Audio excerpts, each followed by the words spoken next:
Hello everyone, this is Chrism and I'd like to welcome you to this conversation about your Kundalini awakening experiences. In this conversation, I'm going to talk a little bit about entities again because they can be such a prevalent issue within the Kundalini. I was just visited by a friend of mine who has been possessed for years by entities that allowed she allowed for them to come in by virtue of participating in certain addictions like alcohol or drug addictions. And this just opens the floodgates, my friends. And so I'm telling you this because I know a lot of you like to explore the short path. They like to explore. You like to explore awakening Kundalini through entheogens or through certain herbs and plants or actual drugs that will put you into an altered state. And you're like, kind of like a worm on a hook in the ocean. And whatever happens to be around can eat that worm, eat that person, that worm that you are. Come into your head and parasitize you. They become a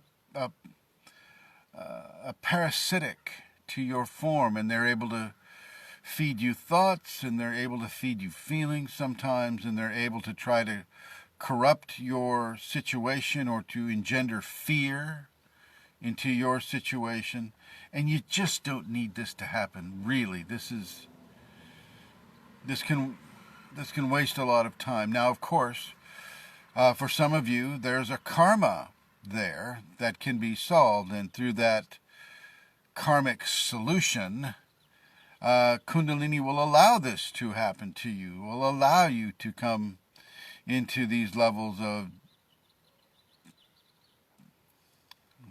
what should I say, calamity, really, trying to live with voices in your head that are screaming one thing, and your own consciousness, you know that something else is the correct way to go, and you're kind of torn between the two areas. For those of you that have been possessed by an entity just as a way of teaching, like I can see some of you here have had that experience. You know what it is I'm talking about. It can be very, very, very difficult. And in some ways, if the Kundalini wants you to experience a certain kind of entity infection, then you will experience it, and you will go through that test of your own consciousness. What is real, what isn't real. Should I listen to these voices or shouldn't I? If these voices are telling me to do corrupting things, well, what do I do? And I keep telling people to ignore them. Don't give them attention. They feed off of attention, and yet people who have participated in certain kinds of addictions have a lower level of confidence in their own consciousness.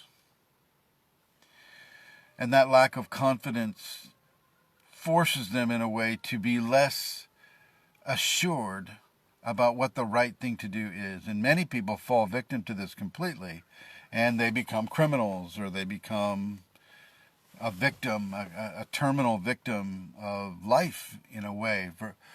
For the sleepers that are having to deal with them, these are the folks that go into the halfway houses. These are the folks that go into the psych ward continuously to the point where they feel like, well, gosh, I guess I need to commit myself to the psych ward again because, I can't seem to stop listening to these voices in my head. Well, you're going to have to find a level of discipline that allows you to walk your own path. No matter what cacophony of noise is happening inside your head, you've got to be able to make your own choices, make your own decisions, regardless of what is being told, regardless of what you're being told by these entities in your head.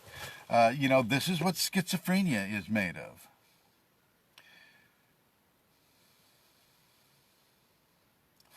Heron Stone is saying, the voice in your head is, let me see if I can find it here. It's hard to, This person says, the voice in your head is not something you are doing. It's something happening to you. You have been hijacked by your own language machine. Waking up. There we go. I'm sorry, folks. I'm in my car. Waking up from the trance of language. No. It has nothing to do with your language machine. It's everything to do with your level of consciousness. It's the level of consciousness and what you have allowed to come into and infect that level of consciousness. The language aspect is just the form of communication that it takes. It doesn't matter if it's English or Spanish or French or whatever it is. It will speak to you in the language that you understand. It has its own language, the spiritual language, and it knows how to tie in to what you use as a communication source. So, really, ladies and gentlemen, don't take the short path. I advise against it. Now, you can get entities pretty much from any kind of chemical incursion.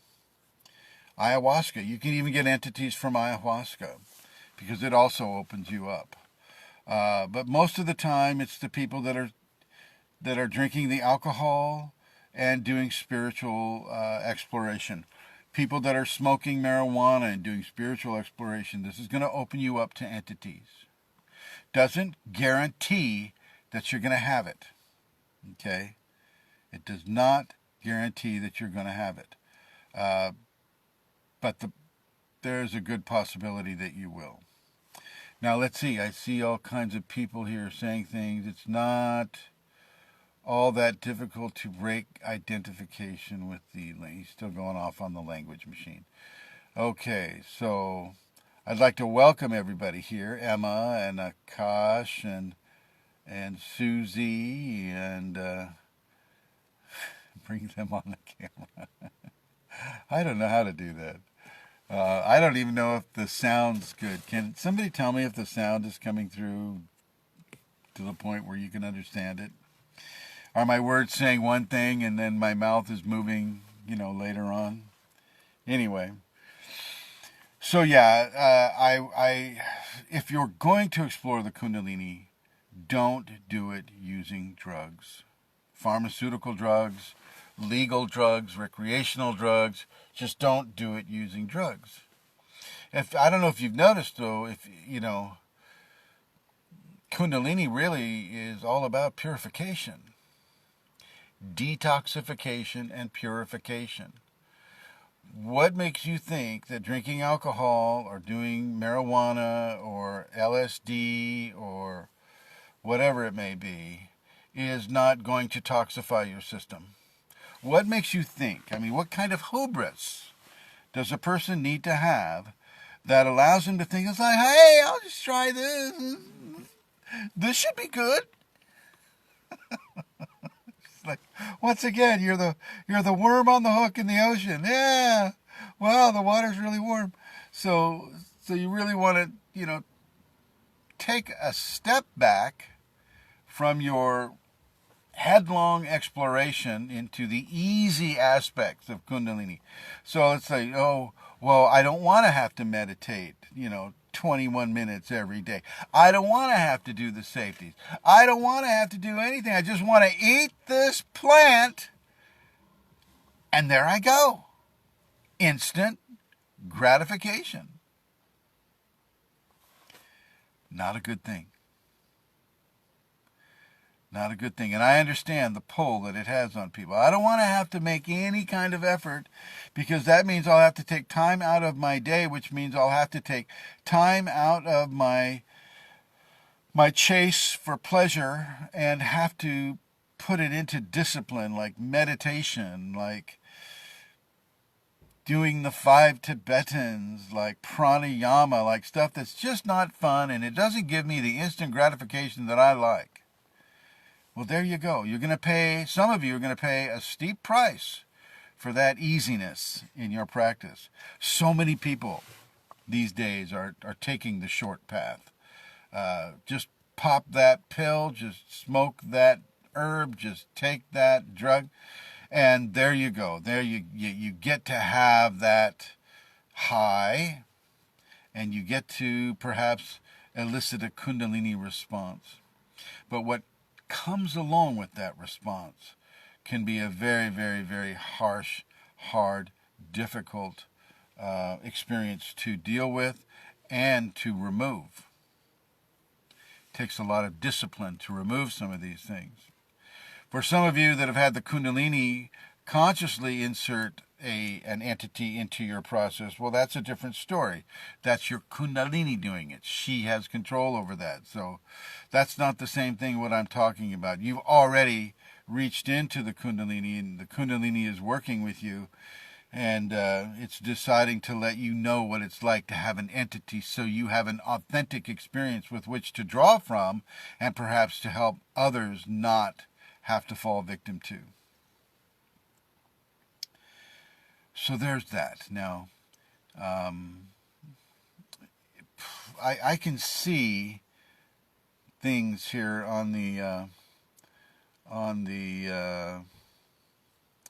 I'm using my phone for this because I found that if I use the laptop, I'm just not getting the sound just doesn't seem to be working. Now, are we getting good sound here? Can somebody please let me know? Oh, I see. Emma is saying, yes, it's good. I can hear very clear. And somebody just spelled hay as an Hay. Okay, I hear it in sync and clear. Thank you, Susie. All right. So there we have it. Do your best to develop the desire to have a disciplined practice. A disciplined practice means that, yes, you'll have to set time aside to do this work. It builds you. It gives you strength from the inside out. Strength that the people taking the short path do not have. You know, a good friend of mine who's inside of the Kundalini right now is one of the rare ones, you know, and this person was given, you know, a huge mixture of some of the most powerful drugs that you can take, hallucinogens and whatnot, and actually survived it. But even now, you know, they're struggling with addiction. The short path does not promote self-discipline over the search for pleasure, which is really what you kind of have to have with the Kundalini. You need to control the amount of pleasure that you're searching for, that you want to have, that your ego wants to have. And so by participating in the short path, you're really just short-circuiting this level of development within you. Taking the longer path, the higher path, you develop that sense of self-discipline, that understanding that you develop levels of inner consciousness first before you open yourself to what the entire cosmos has. You're surrounded by a lot more consciousness than you realize when you're inside of a non-Kundalini consciousness. Once you're in a Kundalini consciousness, slowly but surely levels of understanding, levels of viewing, levels of sight improve to the point where you can see how much life and how much consciousness is surrounding us. Really see it. And in some cases interact with it, which I don't suggest, but people will do what they want to do. It's very, very, very important for you to understand this. It is not a McDonald's type of instant satisfaction. Just make your order in the drive-thru and you'll pick it up at the window. What will happen is you may make the order at the drive-thru, but you'll get picked up at the window and sucked in. So there it is. Not all of you will have that occur, but about over half, about 65% of you will. And it's those people that I'm speaking with right now. Now, as I mentioned before, I'm in the car here. You can see my neighbor's trailer there in the background. I'm here because it seems to be the quietest and the closest proximity I have to the Wi-Fi generator. So I'm trying this out. I'm trying this out. So I will be doing about 3 of these today, and I'm going to try them in different localities and see which one works the best. I know that Indra Bisram wanted me to talk about the expansion of her head, and so I'll go ahead and discuss that a little bit right now. Indra, and those of you that have also had cranial plate migration. Cranial plate migration is something that the Kundalini engineers for the skull and the cranial plates of the skull. And what it will do is it will rearrange the skull in a way that supports the fontanelle. And people are saying, oh, and your fontanelle may have sunk. And no, no. The fontanelle is not sinking. What is happening is that the cranial plates are being positioned to support the fontanelle, and so, in a way, this top of the head is being built up, and perhaps the forehead is being built up in order to support the fontanelle, which is the soft spot on the baby's head, located right there, and which is fontanelle is Latin for fountain, and this is where the energy fountains out of the human system. Okay, this is the fountain here. And so the fontanelle is being supported by cranial plate migration, which is initiated by the Kundalini, and it is not something to get panicky about. Oh my gosh, my head is changing shape, and that's okay, perfectly all right. It's normal, it's natural, it's not anything to get fearful about. It's normal. Cranial plate migration within the Kundalini is normal. If it wasn't within the Kundalini, then I'd start saying, well, maybe we got something going on here. But within the Kundalini, it is a normal, natural thing. I've had it happen to me, and other people have had it happen to them, and people are having it happen right now that are within the Kundalini. So I find it a bit confusing that some of these other teachers do not cover these subjects. Cranial plate migration is a very, very obvious symptom of Kundalini, and that's just not covered. And so this lends itself to people not believing what I say and just thinking I'm making stuff up, but I'm not. This is a real action upon the human being. The sutures of the cranial plates, the sutures are the parts that hold it together like that, come apart, and the cranial plate will move. It will migrate to specific areas, typically to support the fontanelle, or to create a foundation of support around the fontanelle. Kind of like how a volcano is set up. You have the crater where all the lava is, and you have the mountain around it, and that's kind of what it's doing, although it's not as prominent. You're not going around with a volcano head. You heard it here first, folks. Volcano head. You're not having that. But that's generally what's happening within the physiological aspect of the skull and the cranial plate migration and what it's doing. So it'll change the shape of your forehead. It'll change even change the diameter of your head. Your hair will grow more, and so if you're doing a cranial measurement, then you got to take in consideration that the hair is growing more, and that will also have an effect on the size of the skull that you're measuring. So take all of that in consideration, and don't disbelieve just because other teachers aren't mentioning it. It's unfortunate, and I don't know why they're not mentioning it. I have no idea. So many of the things that I mention about Kundalini, other teachers are not mentioning, and I have a feeling that some of them just consider it such a sacred science that they want people to be forced to discover it on their own. And I know that a lot of the mystery schools in India and in the Himalayas, or Himalayas, however you like to pronounce that, do that very thing. They keep everything secret and kind of force people to discover it on their own. Basically saying, well, if it's their karma to know, then that's what they'll get to know. Okay?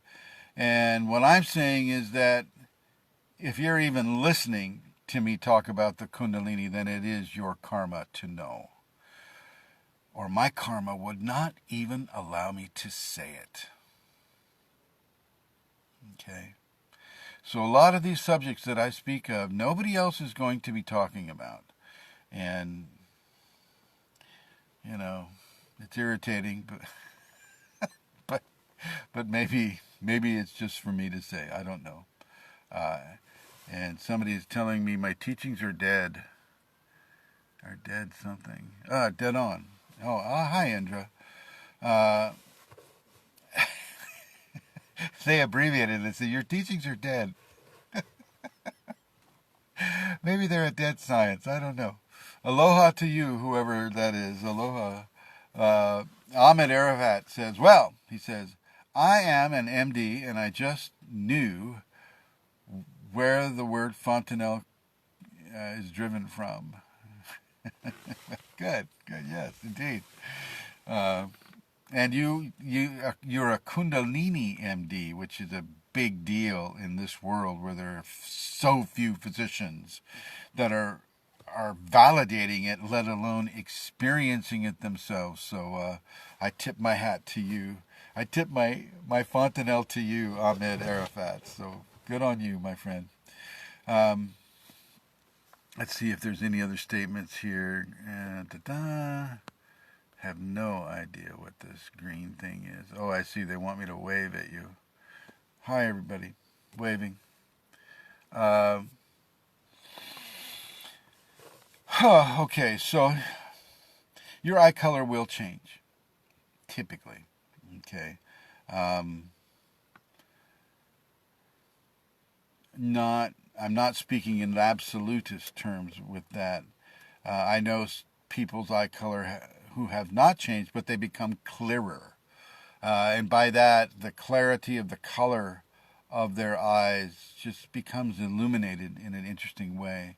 Not so much the golden glow that you see with some of the people that have meditated a lot. You know, that golden glow that comes with the Kundalini coming up through a person, but a kind of a silvery-like clarity that comes into the eyes of people that are just at the beginning of their Kundalini journey, and yet it is definitely walking them rather than them walking it at that time. So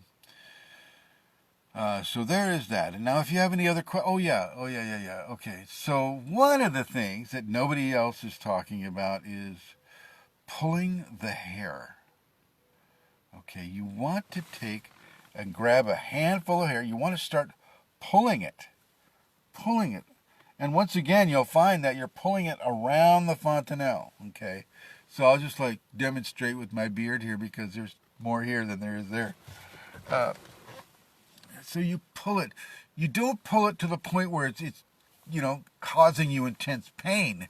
You just pull it to really acknowledge each of the hair follicles on your head.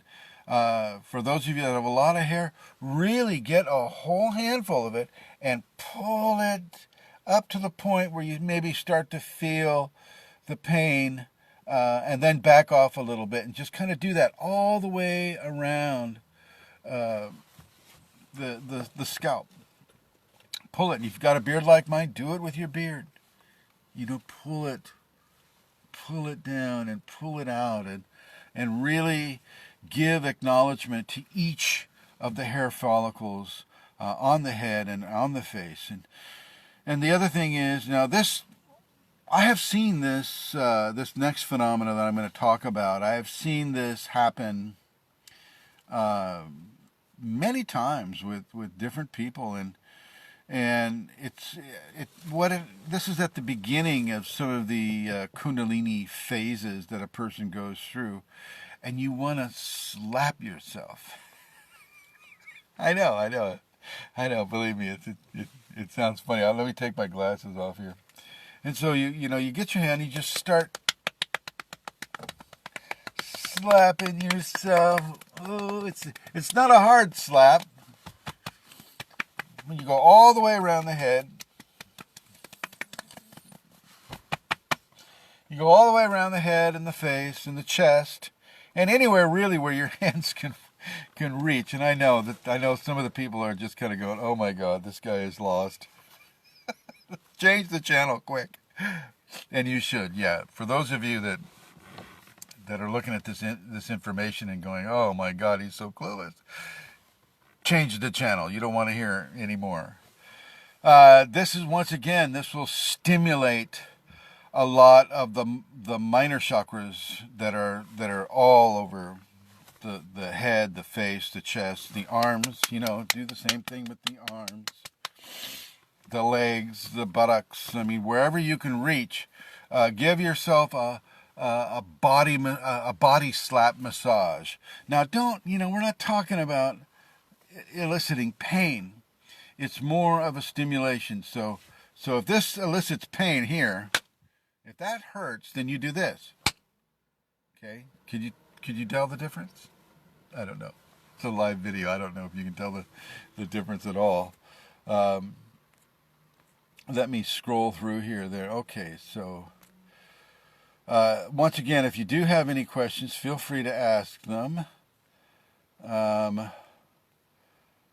So far, I don't see any questions, and the sound is good, and I'm really, really happy to hear the sound is good. And okay, all right. So, Core Crystal Henge says, the pharmaceutical companies are trying to drown out Kundalini experience, but it never works for long. The dam is flooding full of people with such experiences. Sometime soon it will break. Well, I don't know. I know that they are trying to drown it out because it's a financial issue. They want people to get hooked on drugs. This is that whole vaccination thing. Now, I've taken a lot of shit for my vaccination statements, but I'm going to stand fast by them. That's been a message from my Kundalini to you for a very, very long time. Very long time. Do not take vaccinations. Part of the reason is because of these adjutants that they add to it, like, oh, let's put aluminum in it. Knowing that aluminum is a toxin for the human being, they may as well just add arsenic. Well, let's just add arsenic to it. They'll take it because the MD says to take it. So it's ludicrous. Absolutely ludicrous. Now, if they were able to, say, replicate some of the vaccine recipes that they were using in the early 60s and things like that before science became as hijacked by the financial industry as it is now, that might be a little bit better. But until they clean that up, I'm going to say for myself that I will never, ever, ever take a vaccine. And I used to work in the medical industry, and I gave vaccines to babies. There's my karma. So be aware of that. David says, or he asks a question, he says, massage of forehead, temples, and upper part of face and eyes, is it also part of that process? Slapping it is a little bit better. Slapping it comes straight from the Kunalini. Boom, boom, boom. Slapping it, not massaging. We're not massaging it. We're slapping it. Okay? And it's that kind of instant pressure that the Kundalini is basically communicating to us that it requires for you to participate with. And furthermore, there are Kriyas that are slapping Kriyas, and guess what? Those Kriyas will slap a person just the same way I've demonstrated for you. So in a way, in a way, I'm showing you what the Kriya, what some of you may have as a Kriya may come. And if you want to massage the forehead, if you're feeling compelled to massage it, go ahead. Massage it. That's a different thing, though. It's a different thing. You're not doing the same thing as far as a slapping Kriya. You're just kind of massaging things. And massage is not bad. I'm not saying, oh, don't massage. Massaging can be very good for some of the hyper-constricted muscular systems. Let's talk about that. I guess I'm still live here, and I guess it's still working. Let me check here how much.